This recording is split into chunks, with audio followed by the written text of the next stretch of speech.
చేస్తామంటే ఎట్లయితుంది? ఎందుకు ఊరుకుంటారు? చూసుకుంటా ఎందుకు ఊరుకుంటారు? నేను యాక్చువల్గా ఈ గ్రామ సభ తరఫున ఒక డిమాండ్ చేద్దామనే వచ్చిన. నా గ్రామ రైతులు నిజాయితీ పరులు, మా గ్రామ రైతులు త్యాగాలు చేసిండ్రు, మా గ్రామ రైతులను మా గ్రామాన్ని పొగడాలి. హకీంపేట్ లూటిపేట కాదు, అరే చెత్త నా కొడుకుల్లారా, హకీంపేట్ లూటిపేట కాదు, హకీంపేట్ త్యాగాల ఊరు. ఇది త్యాగాలు చేసింది ఈ ఊరు. ఈ ఊరిని త్యాగాలు చేసిన ఊరుగా చూడాలి. నా ఊరు మీద నిందలు వేస్తూ, మా ఊరు మీద ఆరోపణలు చేస్తూ, మా ఊరి అభివృద్ధిని అడ్డుకుంటూ, మా ఊరి నాశనాన్ని కోరుకుంటున్న పట్నం నరేందర్ రెడ్డిని, ఆ నమస్తే తెలంగాణ పేపర్ను ఈ ఊరి నుంచి బహిష్కరించాలని నాకుంది. ఈ ఊర్లో వాళ్ళతో మాట్లాడినోని ఈ ఊరి ద్రోహిగా చూడాలని నాకుంది. కాకపోతే మనం ఒక చట్టాన్ని రాసుకున్నాం, ఒకరిని బహిష్కరించలేము, ఒక పేపర్ని బహిష్కరించలేము, కాబట్టి అది చేయలేకపోతున్నాం. లేకపోతే నేను ఖచ్చితంగా ఈ గ్రామ ప్రజల తరపున ఆ పట్నం నరేందర్ రెడ్డిని ఆ పేపర్ను బహిష్కరించమని చెప్పేవాడిని. కాకపోతే చట్టం అది లేదు. మేము చట్టం ప్రకారం పోతాం, మేము న్యాయం ప్రకారం పోతాం. కాబట్టి వాళ్ళని ఖచ్చితంగా ఈ గ్రామ శత్రువులుగా, ఈ గ్రామ అభివృద్ధిని అడ్డుకుంటున్న నరరూప రాక్షసులుగా గుర్తించమని చెప్పేసి నేను ఈ ఉప సర్పంచ్ గారిని, గ్రామ పంచాయతీని కోరుతున్నా. అరే మీకు మేము ఏం అన్యాయం చేసినాం? ఎందుకు మా ఊరి మీద పడ్డారు? మీకు రాజకీయాలు ఉంటే హైదరాబాద్లో చూసుకోండి, లేదా మా దగ్గర ఏదైనా అవినీతి అయితే వెళ్ళి ఆర్టీఐ చట్ట కింద వేయండి, లేదా కోర్టులో కేసులు వేయండి.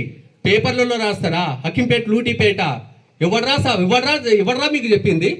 ఒక్క చిన్న పేపర్ ఇయ్యండి ఎన్నిసార్లు అడిగినా, ఒక్క చిన్న పేపర్ ఇండి, ఫలానా అవినీతి ఊర్లో జరిగిందని చిన్న పేపర్ అడిగిన, సాక్ష్యం అడిగిన, 10 రోజులుగా అడుగుతున్నా, ఒక సాక్ష్యం ఇవ్వండి. అనవసరంగా మా మీద నిందలేకుండి, మా రైతులు ఇప్పటికే నష్టపోయినరు, మా రైతులు ఇప్పటికే త్యాగాలు చేసిండ్రు, ఎందుకు అని చెప్పేసి చిన్న పేపర్ అడుగుతున్నా. ఈ రోజు దాకా ఒక చిన్న పేపర్ కూడా ఈరోజు మాకు ఇప్పటిదాకా కూడా ఇవ్వలేదంటే మీరు చేస్తున్న ఆరోపణలు ఇదే కదా, మా ఊరోలే కదా ఇవి చెప్తున్నది.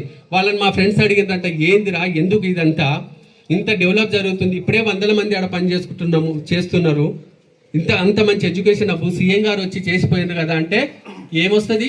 మమ్మల్ని బ్లేమ్ చేయమని చెప్పిండు పట్నం నరేందర్ రెడ్డి. ఏదన్నా ఎంత కష్టన్నా కాదు బ్లేమ్ చేయండి రా అన్నాడు. బ్లేమ్ చేస్తే బ్లేమ్ అవుతామా? నిజాయితీ ఎప్పటికీ నిలబడుతుంది. మీరు బ్లేమ్ చేసినంత మాత్రం నా కాలేజీలు ఆగుతాయా కట్టడమాడా? మీరు బ్లేమ్ చేసినంత మాత్రం నా కంపెనీలు ఆగడం మాంతాయా? మీరు బ్లేమ్ చేసినంత మాత్రాన మా ఊరి పిల్లలు రేపాడా ఇంజనీరింగ్ మెడికల్ చదవకుండా ఆగుతారా? మీరు బ్లేమ్ చేసినంత మాత్రాన మా వాళ్ళకు ఉద్యోగాలు రాకుండా ఆగుతాయా? మీరు బ్లేమ్ చేసినంత మాత్రాన మేము హైదరాబాద్కు 40 నిమిషాల్లో పోగలుగుతాం. ఇవన్నీ అభివృద్ధి మీరు ఆపగలుగుతారా? మేము కట్టిన కాలేజీలు కూల్చగలుగుతారా? మా ముఖ్యమంత్రి గారు కడుతున్న కంపెనీలు మీరు కూల్చగలుగుతారా? మా ముఖ్యమంత్రి గారు చేస్తున్న అభివృద్ధిని మీరు చెరిపేయగలుగుతారా? ఏం చేయగలుగుతారు? రాత్రికి సిగరెట్ మందు దాగి నడి రోడ్లపై కూర్చొని ఒర్లుడు తప్ప ఏం చేయగలుగుతారు?